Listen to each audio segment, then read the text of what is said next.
inscrit.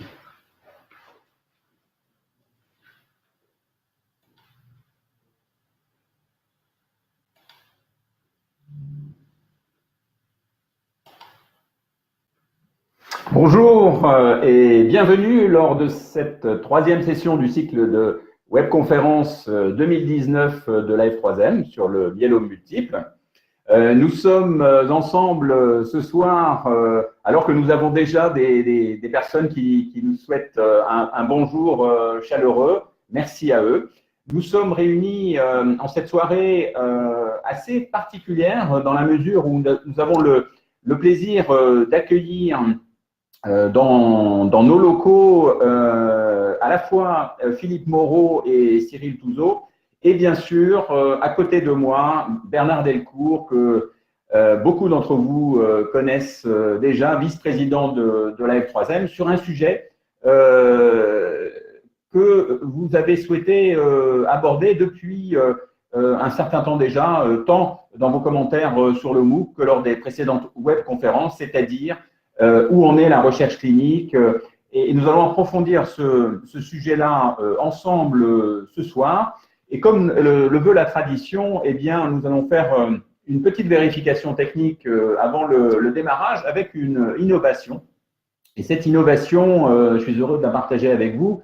Eh bien, c'est tout simplement que vous avez deux onglets maintenant sur votre droite pour ceux qui sont habitués. Alors, nous avons dans le chat déjà un certain nombre de personnes qui nous disent d'où ils viennent. Et c'est vraiment un grand plaisir de vous voir aussi nombreux, puisque les messages défilent, qu'ils viennent de Chartres, de Lure, même de Dakar, des Vosges, etc. Donc, vraiment un grand merci pour votre fidélité et puis aussi pour les messages touchants à l'adresse des membres de la F3M. Et chaque fois que nous pouvons bien évidemment eh bien, les transmettre, y répondre, eh bien, cela nous remplit, si je puis dire, de plaisir quant à la réponse qui est faite. Voilà. Donc, vous avez de ce chat la possibilité de correspondre entre vous. Certains en éprouvent le besoin. Aussi de nous poser des questions techniques. Donc, vraiment, si vous voulez bien, le chat va être réservé à deux choses. D'une part, aux échanges entre participants, et puis également, le cas échéant, si vous avez des questions techniques ou des problèmes. Le volet questions sur votre droite, eh bien, c'est le volet qui va être utilisé pour vous adresser directement à Philippe Moreau, pour vous adresser également à Cyril Touzeau qui nous viennent de Nantes. Voilà. Je vais les présenter rapidement.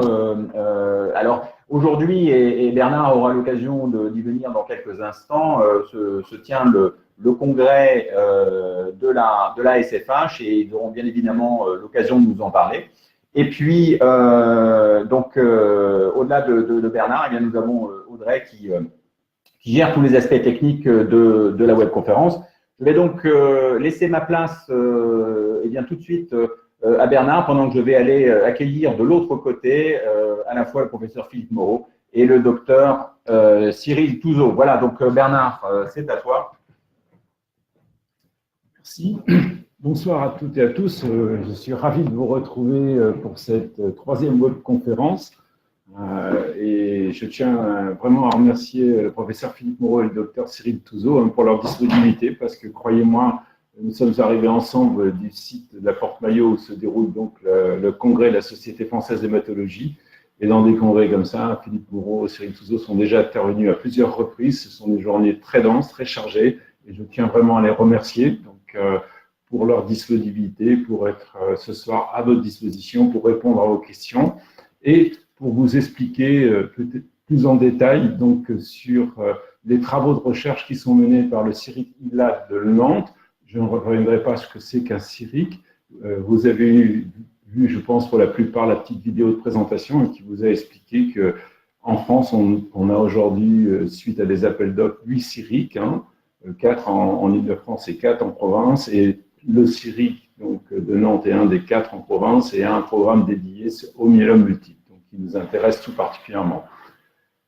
Je voudrais simplement aussi revenir peut-être sur les règles du jeu. Vous êtes plusieurs à nous avoir fait remonter spontanément des questions. Je voudrais simplement attirer votre attention sur plusieurs points. Le premier, c'est que ces webconférences n'ont pas pour objet d'aborder des cas personnels, d'abord parce que ce n'est pas le lieu, et puis le professeur Moreau et le docteur Touzeau n'ont pas accès à vos dossiers médicaux, donc ne sont pas à même à vous apporter un conseil. Voilà. La deuxième chose aussi, c'est, je vous remercie, et certains d'entre vous font remonter des questions extrêmement pointues. Cyril Touzeau me dit, mais il y a une question qui nous est même arrivée en anglais. Elle était digne d'être posée lors des conférences aujourd'hui, lors de la SFH. Donc on est bien sûr, si vous allez avoir une information précise, mais on est, si vous voulez, dans un exercice de vulgarisation. Hein. Il faut que, si vous voulez, que les informations qui sont apportées soient compréhensibles par le plus grand nombre. Donc il faut que vous puissiez comprendre que pour certains d'entre vous qui êtes des scientifiques de haut niveau, voilà, la façon d'aborder le sujet sera simple. C'est une volonté de la part de la F3M de pouvoir toucher le plus grand nombre. Et puis enfin aussi, on a eu des réactions de gens qui ont exprimé leur souffrance suite à, je dirais, au décès d'un proche et qui avaient participé à la recherche et qui se posaient des questions sur l'utilité de la recherche. On est conscient de ce genre de situation. Voilà. Et donc, ben voilà, sans perdre de temps, parce que je sais que le professeur Philippe Moreau-Tourreau rentre sur Nantes ce soir et sont très contraints en termes de timing, donc je leur laisse la parole.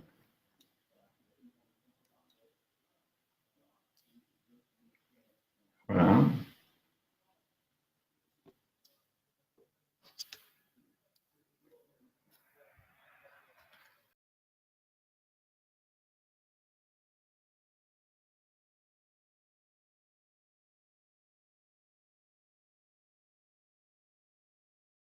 Bon, on n'est pas très beau, hein. On est fatigué en fin de journée. Donc, on peut parler là? C'est bon?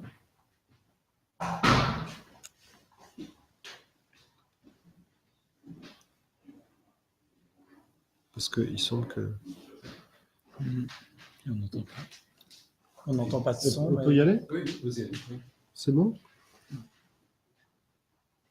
Allez-y. Bonjour à tous. On est ravis de participer à cette webconf.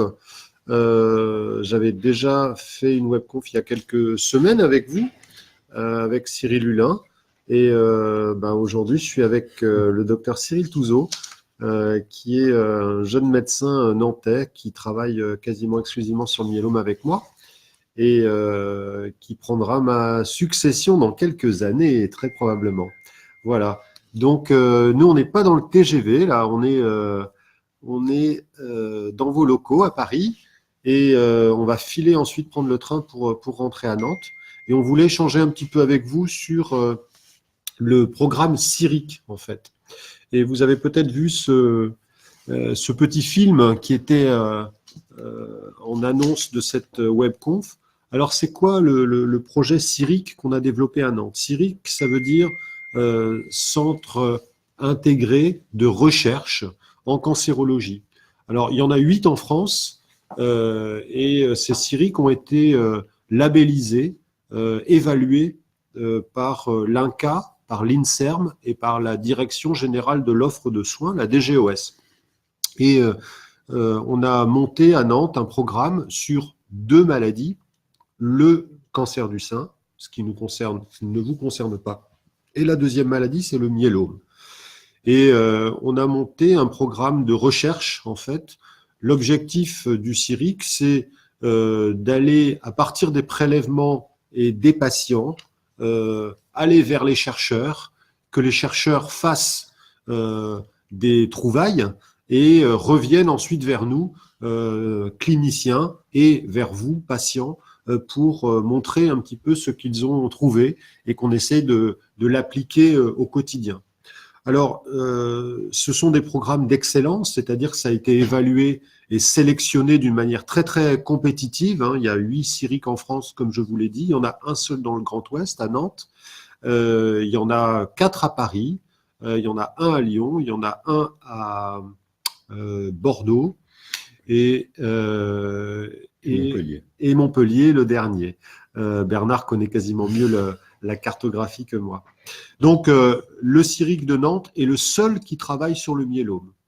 Et en fait, ce que l'on a proposé, c'est de suivre le parcours du malade au moment du diagnostic, à la fin du traitement, au moment où la maladie revient, et à chaque étape, on a développé des programmes de recherche originaux. Alors ces programmes de recherche, il y en a en gros 2 qui sont très importants. Un qui est sur l'imagerie, notamment sur le PET scan, et il y en a un deuxième qui cherche à comprendre la résistance des cellules tumorales. Pourquoi les cellules anormales que vous avez dans la moelle ne permettent pas ne répondent pas toujours au traitement, pourquoi ces cellules deviennent résistantes au cours du temps et de manière successive.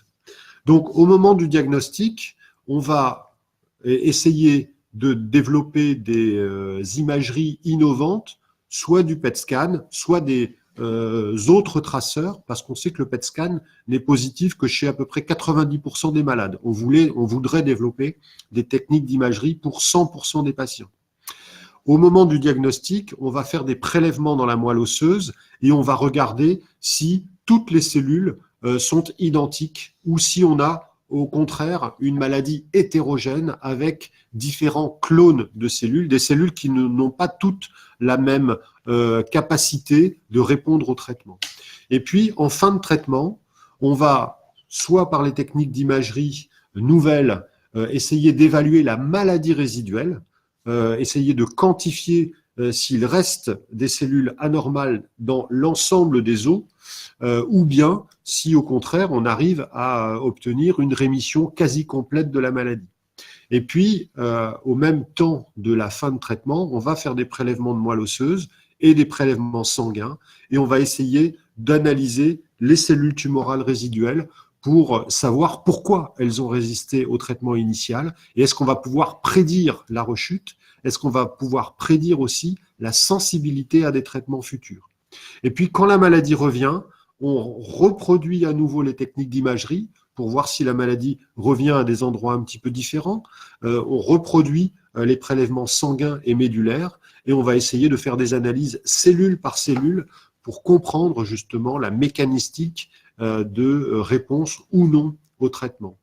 Donc ce programme est établi sur 5 ans et on travaille en lien avec des chercheurs qui font de l'imagerie à Nantes. Et vous savez qu'on a été un peu expert dans le domaine du PET scan avec l'équipe de Françoise Baudéré.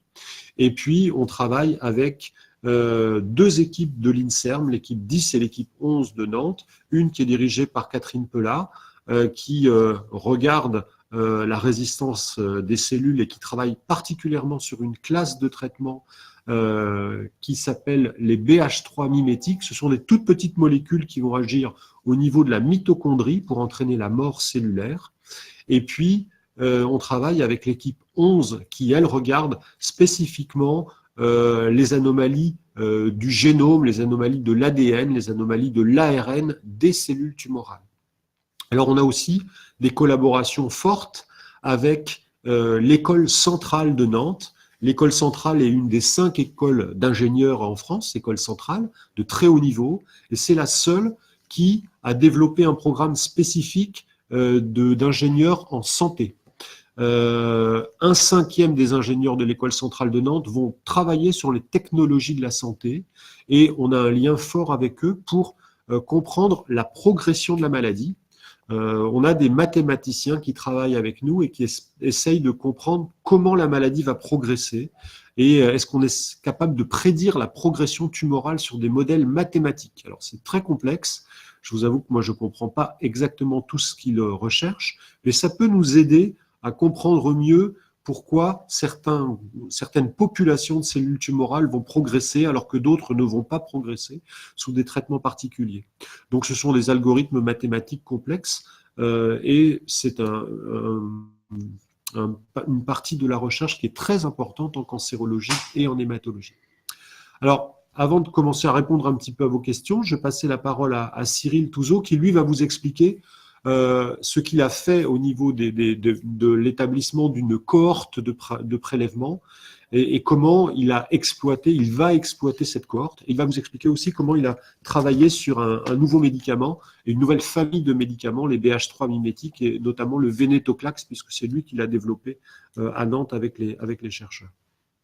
Bonsoir à tous. Donc, comme le disait Philippe, pour répondre à certaines des questions posées dans le cadre du CIRIC, on avait besoin des patients et puis d'étudier les cellules tumorales des patients.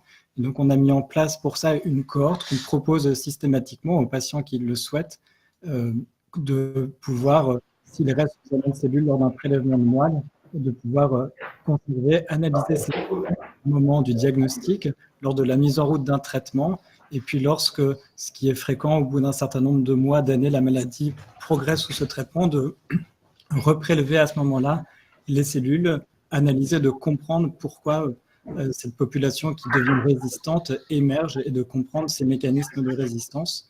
Et on a comme ça des données prospectives pour chaque patient, des prélèvements à plusieurs temps lors de diagnostics de rechute ultérieure. Et c'est vraiment le seul moyen de bien comprendre ces mécanismes de résistance. On a pour le moment très peu de données comme ça prospectives pour chaque patient à des temps différents de la maladie. Et donc ça, c'est cette cohorte qu'on a mise en place dans le cadre du CIRIC pour nous aider à répondre à ces questions autour de la résistance. Et l'autre élément important à aborder, qui est vraiment au cœur de nos réflexions à Nantes et qui était faite avant l'arrivée du CIRIC, mais qui aurait toute sa place à l'heure actuelle, c'est de développer des nouveaux médicaments, des nouveaux mécanismes d'action pour le traitement du myélome. On a les classes thérapeutiques qu'on connaît bien, les inhibiteurs du protéasome comme le Velcade, les agents immunomodulateurs, et on a besoin de nouvelles classes de drogues puisqu'on voit malheureusement souvent la maladie revenir malgré ces traitements. Et il y a quelques années, a été identifié des petites molécules, les BH3 mimétiques, capables d'induire l'apoptose, c'est-à-dire le suicide de la cellule. Toutes nos cellules ont la capacité de s'autodétruire lorsqu'elles subissent un stress. Les cellules tumorales, dont celle du myélome, arrivent à échapper à ces mécanismes d'autodestruction et ça leur donne cette capacité de résistance. Et on a ces nouvelles petites molécules capables d'inhiber des protéines qui les empêchent de s'autodétruire. Et donc, on a étudié il y a quelques années une de ces nouvelles molécules, une molécule orale, qui s'appelle le venetoclax, qui a été développée dans d'autres maladies hématologiques que le myélome au départ. Et nous, on a évalué, grâce à ce type de prélèvement auprès de patients d'accord pour participer, d'évaluer la sensibilité des cellules des patients à cette nouvelle molécule innovante. Et on s'est rendu compte que tous les patients, toutes les cellules des patients n'étaient pas sensibles à cette molécule et que seul un sous-groupe de patients était très sensible à cette drogue. Il se trouvait que ces patients très sensibles avaient une anomalie chromosomique qu'on retrouve chez 15 à 20% des patients, qui est la présence d'une translocation 11-14. Et il s'est avéré que seuls les patients atteints de cette anomalie avaient des cellules tumorales très sensibles. On a montré ces résultats et ensuite on a conduit avec d'autres centres un essai clinique qui donnait le venetoclax à des patients atteints de myélome multiple en rechute. Et ces premiers essais de phase précoce ont confirmé cette grande efficacité de cette petite molécule, de cette molécule orale chez les patients et principalement dans ce sous-groupe préalablement identifié des patients porteurs de cette anomalie-là. Donc il y a des essais plus larges qui sont en cours et donc c'est vraiment ce qui nous intéresse, ce qui nous anime, c'est-à-dire partir du raisonnement scientifique avec l'aide des patients qui acceptent qu'on analyse les cellules de la maladie, identifier des sous-groupes de patients potentiellement sensibles à des nouvelles molécules et puis ensuite faire des essais cliniques plus larges qui vont confirmer à plus grande échelle l'efficacité. Et c'est comme ça qu'on avance vers des traitements adaptés pour chaque patient. Et donc, dans cette classe de molécules, on a des nouvelles qui arrivent et donc c'est vraiment sur cette thématique qu'on essaie de progresser. Mais une question que vous posez, c'est est-ce que tous les hématologues en France sont informés des recherches que l'on fait? Oui, en pratique, il y a en France, Nantes, qui a un programme très subventionné. On a réussi à avoir beaucoup d'argent pour ce programme CIRIC et on est content de ça parce que c'est difficile d'obtenir de l'argent pour la recherche. Donc Nantes est un gros centre de recherche. Il y a Lille également, qui a une grosse activité de recherche. Il y a Poitiers qui commence maintenant avec le professeur Leleu à travailler, Toulouse, Paris, l'hôpital Saint-Louis précisément. Et donc, tous ces hôpitaux, comme vous le savez, font partie de l'intergroupe francophone du myélome, que vous connaissez bien, de l'IFM. Et dans l'IFM, il y a une commission cliniques, plutôt qui développent des protocoles de recherche qu'on vous a proposés sur la greffe ou sur les patients plus âgés qui ne peuvent pas avoir de greffe. Mais il y a aussi une commission de biologie et de recherche et on partage l'ensemble des avancées et des découvertes qui sont faites. Alors, ce que vous précisez, Cyril, tout à l'heure, par exemple, l'efficacité du vénétoclax dans les 10 à 15% pour les 10 à 15% de patients qui ont une translocation 11-14, on a exploité cette découverte, qui est une découverte nantaise, pour la proposer au niveau national et on propose actuellement pour un sous-groupe, on va proposer et on va réussir à faire pour un sous-groupe de malades un essai particulier qui va associer le vénétoclax avec l'ixazomib. L'ixazomib, c'est l'équivalent du Velcade oral et on va proposer cette association qui est très prometteuse à partir de la première rechute chez les patients âgés.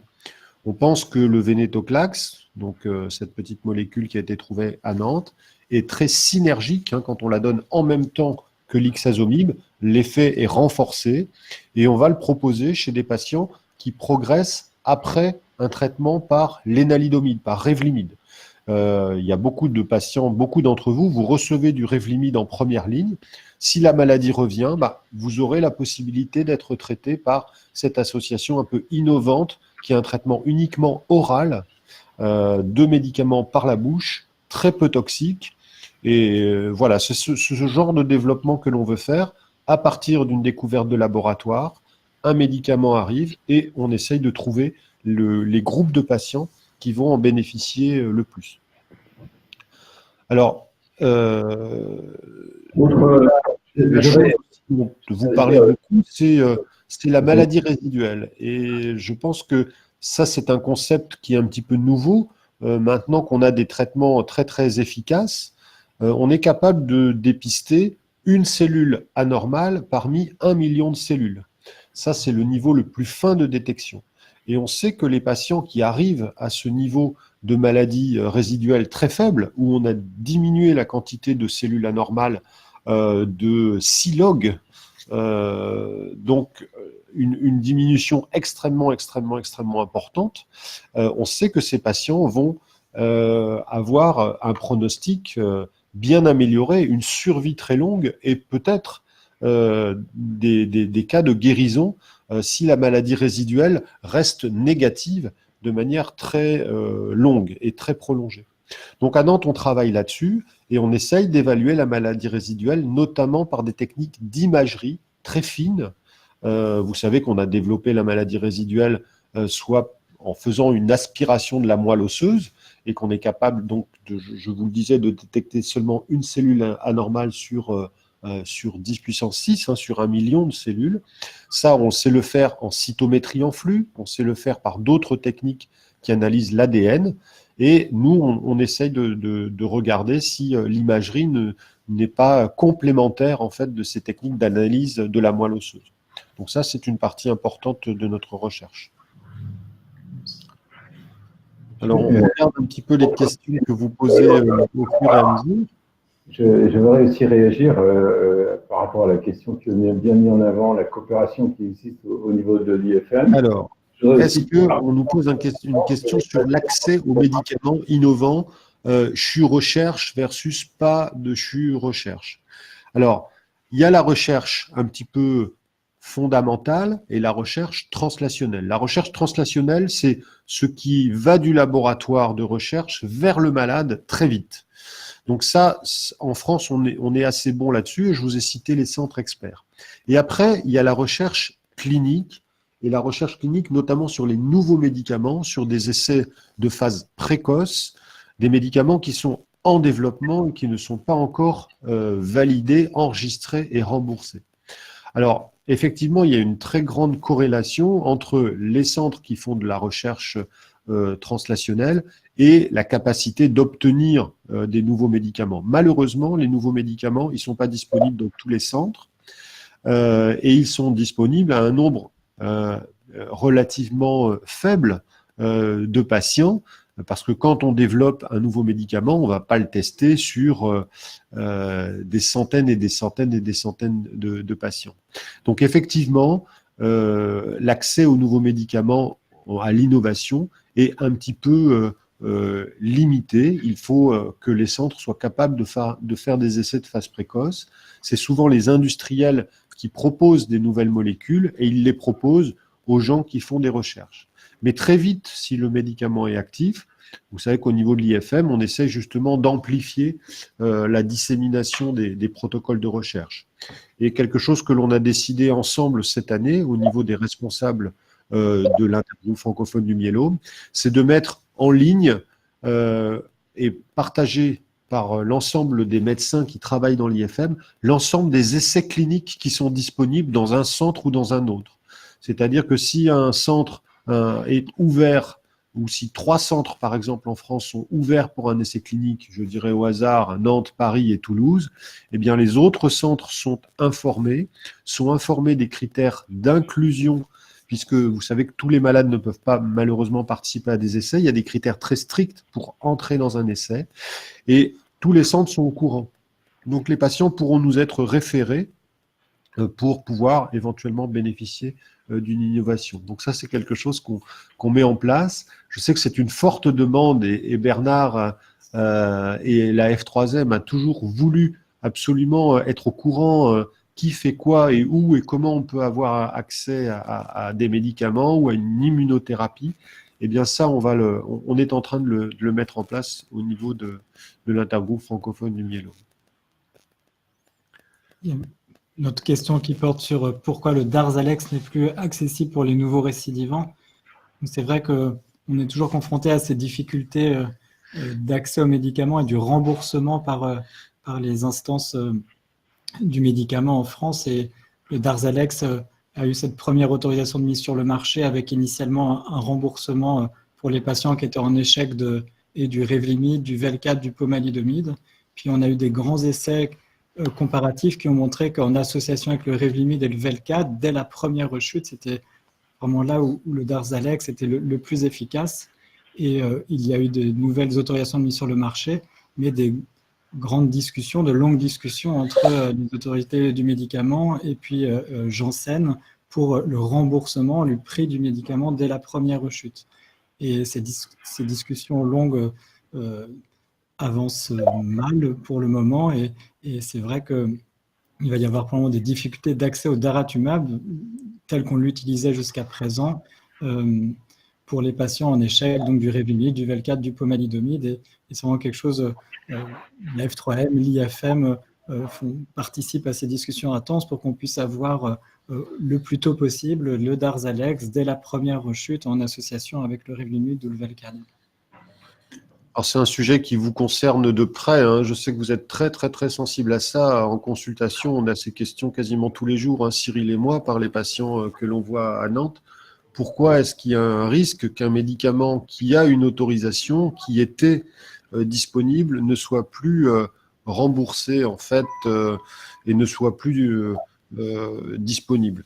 En fait, ce qu'a décidé le gouvernement, et je dirais d'une manière assez logique, c'est que comme le daratumumab est à disposition, ils ont proposé un forfait, en fait, qui est le forfait de passage en hôpital de jour pour le remboursement du médicament. Et les hôpitaux seront rémunérés par malade qui va venir recevoir du daratumumab de 400 € par passage, ce qui est le forfait en fait habituel de tout hôpital de jour. À l'inverse, la firme qui développe le daratumumab demande un prix très très très élevé et les hôpitaux auront à payer de leur poche en fait à compenser la différence qui sera de plusieurs milliers d'euros. Donc vous comprenez que les hôpitaux ne peuvent pas se permettre d'avoir des déficits importants. Ils sont extrêmement surveillés dans leur budget. Et là, on a un bras de fer un petit peu entre les autorités qui considèrent, à mon avis, à juste titre, que le prix est trop cher, demandé par la firme, et la firme qui veut donner un prix important. Alors, je vous rassure, je pense que les discussions vont avancer assez vite. Aujourd'hui, on était, Cyril et moi, à une réunion avec la firme Janssen et la direction de cette firme. Et je crois que la pression de l'association et la pression des médecins, hein, puisque l'IFM, on a pris parti en disant qu'on avait besoin de ce médicament, fait en sorte que je crois qu'il y a des négociations de prix qui avancent bien avec une diminution du prix proposé. Et c'est quelque chose de très souhaitable parce que toutes les innovations, il n'y a pas que le daratumumab, hein, on a parlé l'autre jour des CAR-T, et Bernard proposait de faire une nouvelle webconf sur les CAR-T bientôt. Les CAR-T, ça va coûter aussi extrêmement cher. Il y a d'autres médicaments d'immunothérapie qui arrivent. Il n'y a pas que les anticorps nus, comme le daratumumab. Il y a des anticorps couplés à des toxines qui sont en développement. On va avoir un essai clinique bientôt. Il y a des anticorps qui sont qu'on peut coupler avec des lymphocytes.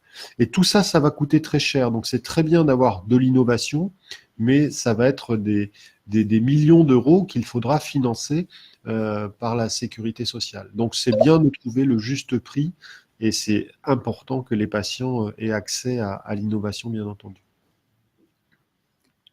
Il y avait plusieurs questions qui portaient à la cytogénétique et l'impact sur les traitements.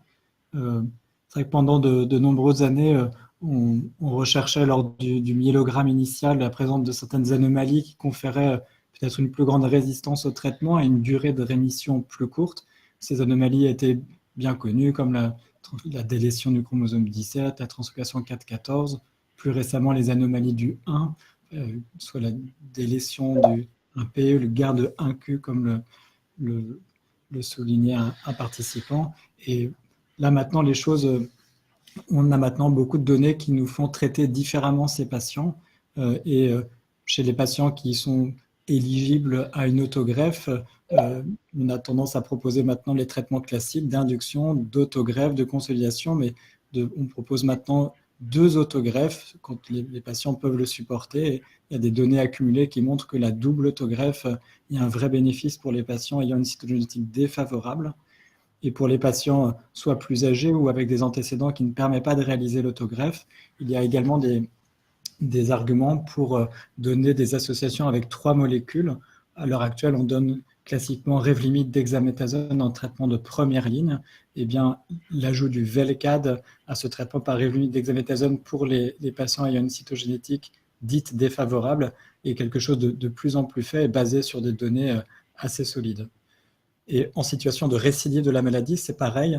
On a tendance à traiter avec des associations triples les patients présentant des anomalies dites de plus haut risque. Donc maintenant, c'est d'autant plus important de rechercher ces anomalies à la fois au diagnostic et en rechute parce qu'il faut traiter les patients et les surveiller différemment. Et on a des données solides maintenant nous justifiant cette attitude. Alors, il y a une question qui porte sur comment est-ce qu'on se penche sur les effets indésirables des médicaments et l'impact quotidien. Alors, maintenant, pour qu'un médicament soit mis sur le marché, il faut qu'il y ait de manière systématique des études sur la qualité de vie.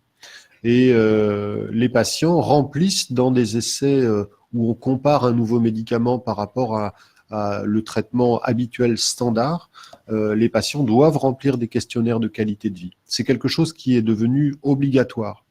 Alors, c'est pas si simple d'évaluer la qualité de vie, c'est pas si simple d'évaluer les effets défavorables. Certains patients acceptent même des effets défavorables et des effets secondaires ou éventuellement une petite toxicité parce qu'ils savent que le traitement est efficace. Donc, c'est quelque chose qui est difficile. Mais dans notre programme CIRIC, on a un 3e programme dont je n'ai pas beaucoup parlé. J'ai parlé surtout de l'imagerie, j'ai parlé de la résistance, mais on a un programme de sciences humaines et sociales. Et ce programme de sciences humaines et sociales, il vise à regarder la possibilité de retravailler et de prédire, en fait, quels patients vont pouvoir revenir au travail. Alors, je vous ai dit qu'on travaillait à Nantes dans notre programme CIRIC sur le myélome et le cancer du sein. Alors, ça concerne surtout les jeunes femmes qui ont des cancers du sein. C'est vrai que l'âge moyen du myélome est un âge où on est assez proche de la retraite. Donc mais néanmoins, il y a beaucoup de patients jeunes qui ont un myélome et la problématique du retour au travail est extrêmement importante. On veut que les patients puissent retourner à une vie la plus normale possible. Et donc, on a des sociologues, des épidémiologistes, des gens qui travaillent justement à essayer de prédire quels patients vont pouvoir retourner au travail et à l'inverse, quels patients ne pourront jamais retourner au travail. Donc ça, c'est aussi un pan de recherche qui est assez nouveau en France, mais qui est très, très, très important parce que maintenant qu'on a des bons résultats, maintenant qu'on guérit dans certaines maladies hématologiques ou certaines tumeurs solides, on guérit de plus en plus de patients, ce sera important de dire, voilà, ces patients auront besoin d'aide, d'un soutien particulier parce qu'ils ne pourront jamais retourner au travail, ou à l'inverse, ces patients vont pouvoir retourner au travail et quelque part, on pourra anticiper des aides pour le retour le plus vite possible à une vie normale. Une question qui porte sur les myélomes non sécrétants, plasmocytomes multiples. Alors c'est vrai que certains patients atteints de myélome, il n'y a pas de fabrication de cette protéine monoclonale, soit entière, le pic ou les chaînes légères. Et c'est vrai que c'est une vraie question parce que la plupart des essais cliniques auxquels participent les patients, il y a des critères pour participer et pour mesurer l'efficacité. Classiquement, c'est basé sur la mesure de la diminution du pic ou des chaînes légères. Et donc, les patients ayant un myélome non sécrétant ou plasmocytomes multiples, sans pic ou chaîne légère, ne sont pas incluables, ne peuvent pas être aidés dans ces essais cliniques. Donc, c'est vrai, quand on regarde la littérature d'essais cliniques, pour ces patients-là, on n'a pas d'informations. Cependant, ces patients sont quand même analysés, il y a des prélèvements sur des plasmocytomes, mais on n'a pas l'impression que la maladie soit en elle-même différente, que ce soit une maladie différente ou un comportement différent vis-à-vis des traitements. La seule chose, c'est que ces maladies sont plus difficiles à surveiller puisqu'on ne peut pas, l'électrophorèse ou le dosage des chaînes légères réguliers n'apporte aucune information. Et c'est là où l'arrivée du PET scanner ces dernières années ont transformé la surveillance de ces patients qu'il était très difficile de surveiller avec les techniques d'imagerie classique. Mais le PET scanner maintenant est recommandé et fait en routine pour la surveillance de ces patients ayant un myélome qui ne fabrique pas d'immunoglobuline. Alors, il y a un pan de recherche qui est aussi assez nouveau hein, dans le myélome, c'est l'immunothérapie. Alors, ce que l'on a réussi à comprendre hein, au cours des dernières années, c'est que, certes, il est important de regarder le plasmocyte, la cellule tumorale, la mauvaise cellule qui est dans la moelle, et de comprendre pourquoi elle va résister à un traitement particulier, de chimiothérapie ou le Revlimid, comprendre la résistance au Velcade, comprendre la résistance à la dexaméthasone, etc. Mais on s'est aperçu en fait que on a un peu touché les limites du développement de la chimiothérapie. Tous les médicaments de chimiothérapie agissent par des mécanismes un petit peu différents. Et on a réussi à couvrir à peu près tous les mécanismes possibles pour tuer une cellule anormale. Ce que l'on voit maintenant, c'est que la cellule tumorale, elle est capable de survivre à cause de l'environnement. Et parce que dans l'environnement de la cellule tumorale, autour de la cellule anormale, dans la moelle osseuse, il y a peut-être un défaut des cellules immunitaires, que ces cellules immunitaires normales ont laissé proliférer la cellule tumorale et ne l'ont pas reconnue comme anormale et ne l'ont pas tuée. Donc on travaille beaucoup sur maintenant l'interaction entre les cellules immunitaires de la moelle et les cellules tumorales. Et c'est ça tout le développement de l'immunothérapie. On va essayer maintenant de booster, de stimuler les cellules immunitaires qui sont autour de la cellule tumorale pour qu'elles soient plus efficaces. Donc le but, c'est pas seulement de tuer la cellule tumorale, c'est aussi de renforcer l'immunité locale. Et ça, c'est un pan très très important de nos recherches. Alors les CAR-T, c'est un moyen, hein, ce sont des cellules immunitaires, des lymphocytes T qui vont tuer la cellule tumorale, mais il y a beaucoup d'autres moyens pour booster un petit peu le système immunologique. Donc ça fait partie aussi de nos champs de recherche. C'est important et intéressant de travailler là-dessus. C'est vraiment une nouvelle ère là, dans le traitement qui est en train de débuter maintenant. Alors, je voudrais vous proposer, si vous le voulez bien, D'abord, de conclure. Alors pourquoi de conclure? Tout simplement parce que, comme vous l'avez compris, à l'issue de cette journée de travail à la Société française d'hématologie, d'échanges, etc., à la fois le professeur Moreau et le docteur Touzeau nous ont fait l'immense plaisir, l'amabilité et je dirais l'honneur d'être avec nous ce soir. Ils vont repartir en direction de Nantes. Voilà. Donc ils vont conclure dans les 2-3 minutes qui viennent et donc je leur laisse la parole. Le message qu'on voulait vous transmettre, c'est que effectivement, on a des centres qui travaillent sur la recherche fondamentale et sur la recherche translationnelle.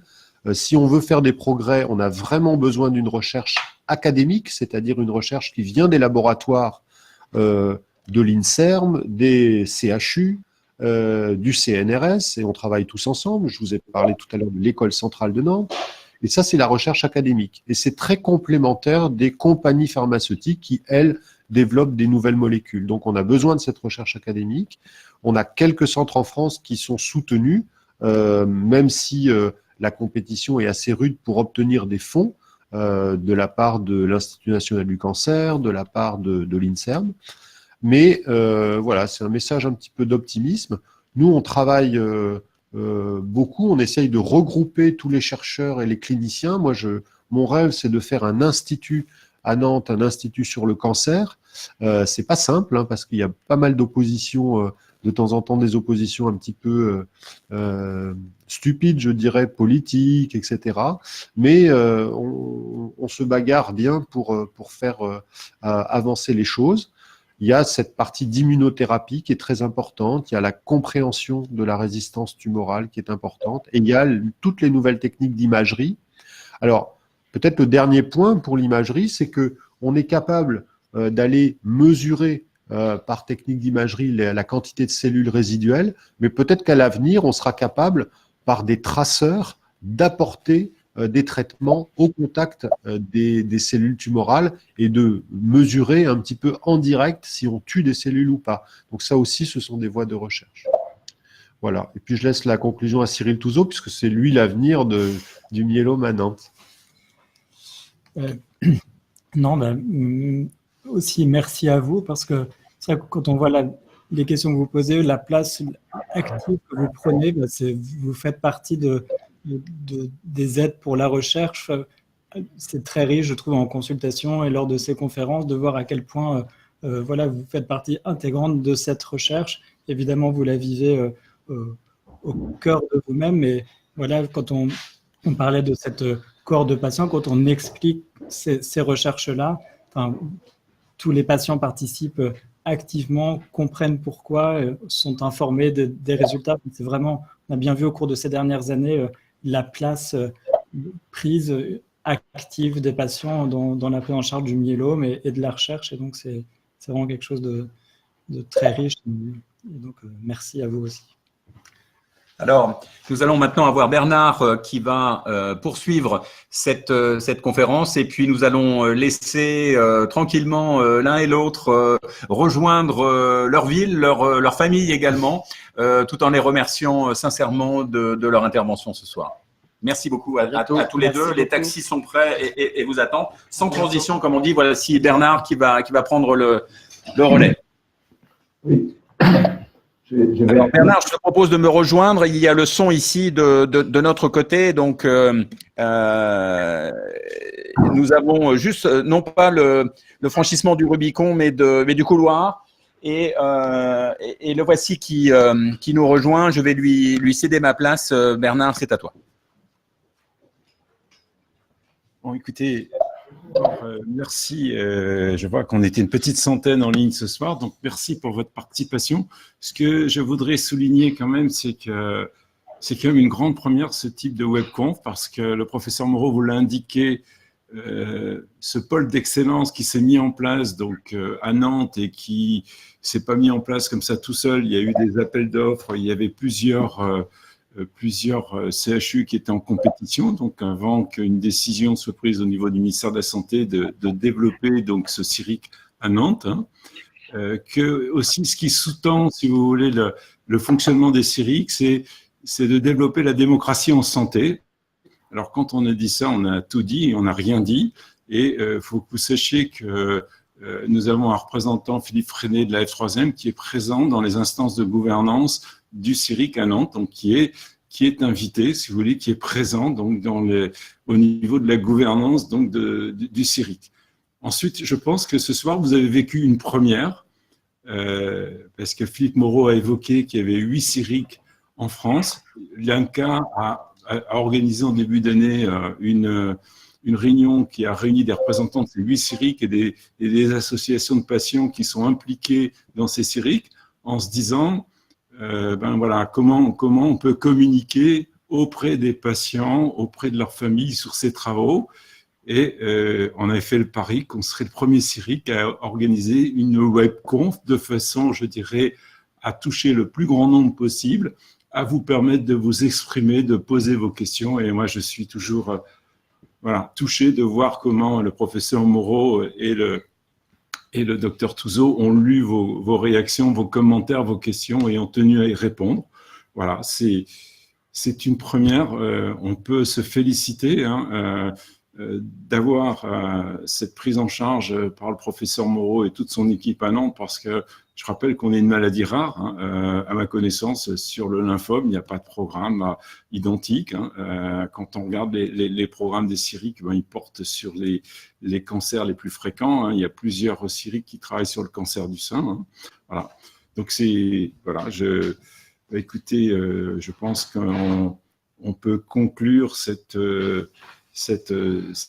webconf en vous remerciant pour votre participation active et puis en vous donnant rendez-vous maintenant pour le prochain MOOC qui va avoir lieu à partir du 3 mai jusqu'à fin juin. Donc la possibilité de vous y inscrire va être proposée prochainement. Donc pendant ce MOOC, on fera une pause de ce type d'exercice puisqu'il y a des webconf dédiés au MOOC il y a 4 webconf dédiés au MOOC qui sont organisés durant le MOOC.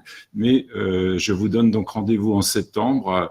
Les nombreux contacts qu'on a eu aujourd'hui, qu'on aura encore demain et après-demain dans le cadre du congrès de la Société française d'hématologie, nous ont permis d'identifier d'autres sujets qu'on sera susceptible d'aborder au cours de ces webconf. Voilà. Un grand merci à vous et comme l'a indiqué Bernard, nous allons vous avertir des processus pour vous inscrire au MOOC et donc à la fois y découvrir les nouveautés. Je sais qu'un certain nombre d'entre vous, et ils sont nombreux, ont déjà eu l'occasion de participer aux précédentes sessions du MOOC. Vous allez voir, il y a des nouveautés dans ce MOOC, des sujets qui ont été développés sur les aidants, sur les points, sur la recherche, etc., les traitements, bien évidemment, en actualisant les informations. Et aussi, et c'est vraiment quelque chose qui est plébiscité par chacun d'entre vous, pour ceux qui n'ont pas encore eu l'occasion de participer à ces MOOC, c'est bien sûr la richesse des échanges qui ont lieu lors des webconférences avec des experts, bien sûr, mais aussi entre vous. Et ça, c'est véritablement quelque chose qui est une richesse humaine immense. Et nous vous donnons donc rendez-vous très bientôt pour les informations que nous allons vous envoyer par mail.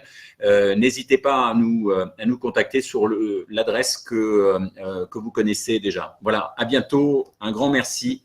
Au revoir. Bonsoir.